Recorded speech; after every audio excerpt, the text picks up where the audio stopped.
একটা জরিপ সম্ভবত এরকম হয়েছে যে বাংলাদেশের টোটাল ল্যান্ডের মালিকানা এর 4 or 5% মাত্র মেয়েদের নাম। বাংলাদেশে মেয়েদের সংখ্যা অলমোস্ট ছেলেদের হাফ, প্লাস মাইনাস 50-50 প্রায়। তাহলে জমি জমার মালিকানা অন্তত দলিল আপনি পরিমাণের বেশি পেতে পারেন, দলিল তো দুজনের দুইটা হবে, কিন্তু মাত্র 4 or 5% জমি মেয়েদের নামে, আর বাকি 95% ছেলেদের নামে। কত বড় জুলুম, কত বড় অবিচার এদেশে প্রতিষ্ঠিত হয়ে আছে। আমরা নিজেকে ভালো মুসলমান মনে করি, হাজী সাহেব মনে করি, আলেম সাহেব মনে করি। আমি বিভিন্ন মাহফিলে গেলে হাত তোলাবার চেষ্টা করি।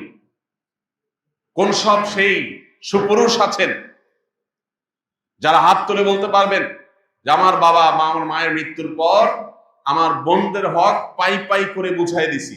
কয়জন আছেন? এখানে হাত তুলতে বললেও খুব বেশি হাত উঠবে না আমি জানি।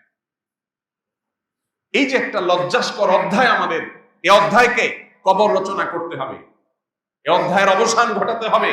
এর জন্য সংকল্প দরকার। ভয়কে জয় করতে হবে। সম্পদ দেওয়ার মালিক কে? সম্পদ রাখার মালিক কে?